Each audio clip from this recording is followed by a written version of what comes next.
नमस्कार. आजच्या लेक्चरमध्ये आपण बघणार आहोत अल्काइन्स. याच्या अगोदर आपण अल्किन्स बघितलं, अल्केन्स बघितलं. आताच्या लेक्चरमध्ये आपण बघणार आहोत अल्काइन्स.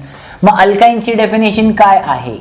अल्काइन्स आर परत अनसॅच्युरेटेड. अनसॅच्युरेटेड म्हणजे काय? याच्यामध्ये कार्बन कार्बन सिंगल बॉन्ड नाहीये, याच्यामध्ये कार्बन कार्बन ट्रिपल बॉन्ड आहे. मी अगोदर पण सांगितलं होतं, ज्याच्यामध्ये कार्बन कार्बन डबल बॉन्ड आहे किंवा कार्बन कार्बन ट्रिपल बॉन्ड आहे त्याला आपण म्हणणार अनसॅच्युरेटेड. मग याच्यामध्ये ट्रिपल बॉन्ड आहे म्हणून हा काय झाला? अनसॅच्युरेटेड. याची पण चेन स्ट्रेट येणार आहे म्हणून हा काय झाला? ॲलिफॅटिक. याच्यामध्ये पण हायड्रोजन आहे आणि कार्बन आहे म्हणून हा झाला हायड्रोकार्बन. सो डेफिनेशन काय बनते? Alkynes are unsaturated aliphatic hydrocarbons having general molecular formula that is CnH2n-2. तुम्ही जर नीट ऑब्झर्व केलं तर अल्केनचा होतो CnH2n+2, अल्किनचा होतो CnH2n आणि अल्काइनचा होतो CnH2n-2 with carbon carbon single bond as functional group. So this was the definition of alkynes. Alk म्हणजे earth crust, YNE म्हणजे त्याच्यात ट्रिपल बॉन्ड आहे. सो पुन्हा एकदा डेफिनेशन काय झाली? Alkynes are unsaturated aliphatic hydrocarbons having general molecular formula CnH2n-2 with carbon carbon single bond as a functional group. परत एकदा प्रथेप्रमाणे GMF दॅट इज CnH2n-2. त्याच्यानंतर जनरल फॉर्म्युला काय येईल त्याचा? R' म्हणजे रॅडिकल चेन, कार्बन कार्बन त्याच्यात ट्रिपल बॉन्ड असतो आणि R.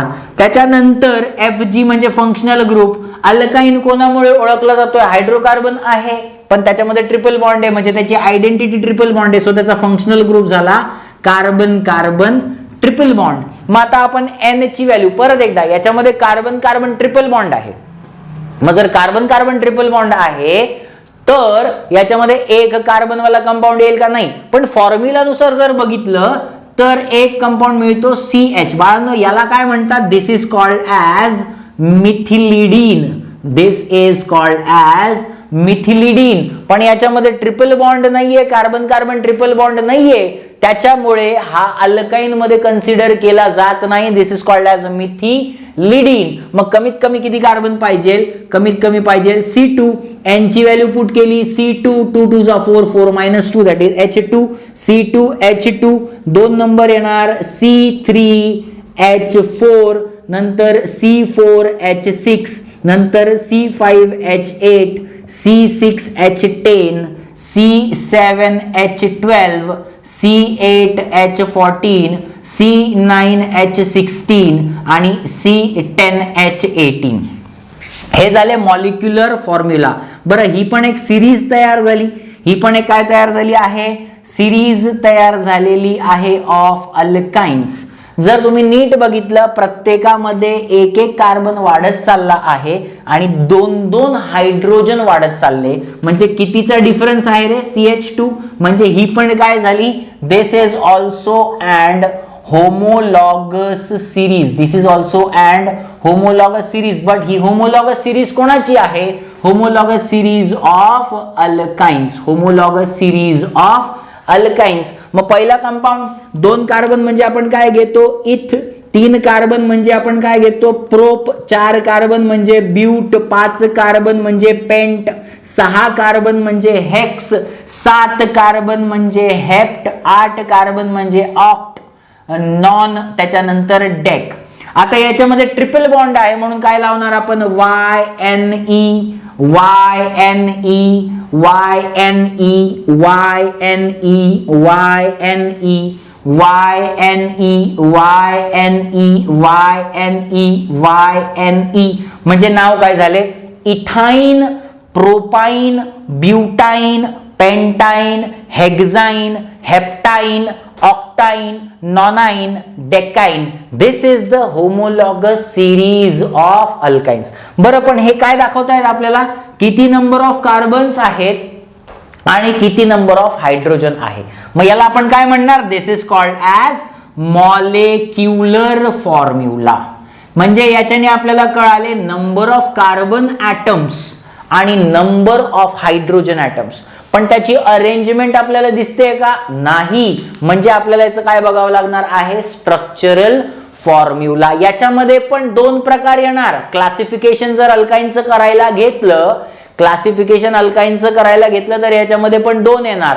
एक असणार सिमेट्रिकल अल्काईन्स आणि एक असणार आहे अनसिमेट्रिकल अल्काईन्स. एक असणार आहे सिमेट्रिकल अल्काईन्स आणि एक असणार आहे अनसिमेट्रिकल अल्काईन्स. सो याचा एक स्क्रीनशॉट काढून घ्या पटकन. आपण आता बघणार आहोत स्ट्रक्चरल फॉर्म्युला. हे झाले मॉलिक्युलर फॉर्म्युला. आता आपण बघणार आहोत स्ट्रक्चरल फॉर्म्युला. सगळ्यात पहिला कोणता कंपाऊंड बघितला आपण, इथाइन. सगळ्यात पहिला कोणता कंपाऊंड बघितला आपण, दॅट इज इथाइन. इथाइन मध्ये किती कार्बन होते, C2H2. म्हणजे कार्बन किती आहेत, 2. मग 1 आणि 2. याच्यामध्ये काय आला, ट्रिपल बॉन्ड आला. काय आला, ट्रिपल बॉन्ड आला. अल्केन मध्ये एकच बॉन्ड होता, म्हणजे तो सिग्मा बॉन्ड होता. याच्यामध्ये एक सिग्मा बॉन्ड आहे आणि 2 पाय बॉन्ड आहे. याच्यामध्ये एक सिग्मा बॉन्ड आहे आणि 2 काय आहे, पाय बॉन्ड आहे. मग आता कार्बनची व्हॅलेन्सी किती असते, 4. ऑलरेडी 1 2 3 इथे सॅटिस्फाय झाली आहे, म्हणजे इथे 4. 1 2 3 म्हणजे इथे झालं 4. इथे लावला H, इथे लावला H. म्हणजे याला जर शॉर्टकट केलं तर काय बनेल, CH ट्रिपल बॉन्ड CH. बघा फॉर्म्युला काय, C2 2 कार्बन आहेत, H2 2 हायड्रोजन आहे. या कंपाऊंडचं नाव आहे इथाइन. या कंपाऊंडचं नाव आहे इथाइन. जर 2 नंबर बघितला, दुसरा कोण आहे, C3H6. कोण आहे तो, दॅट इज प्रोपाइन. काय आहे तो, प्रोपाइन. प्रोपाइन मध्ये किती कार्बन, 1 2 आणि 3. ट्रिपल बॉन्ड बघणार आपण, 1 2 3. कार्बनची व्हॅलेन्सी 4. 1 2 3 इकडे 4.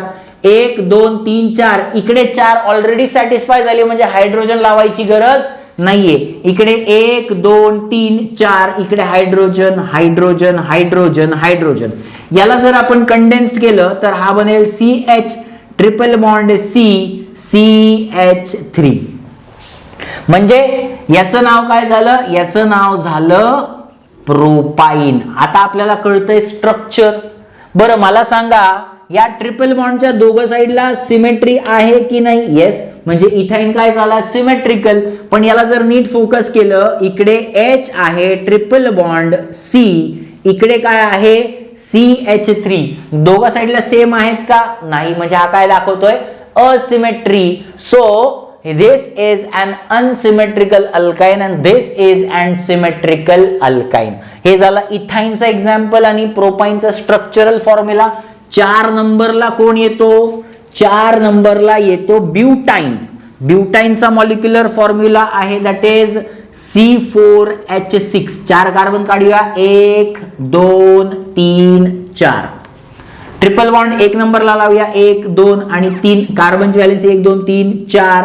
इकडे हायड्रोजनची गरज नाही, 1 2 3 4. 1 2 3 4 इकडे लावला हायड्रोजन, इकडे लावला hydrogen hydrogen hydrogen hydrogen hydrogen.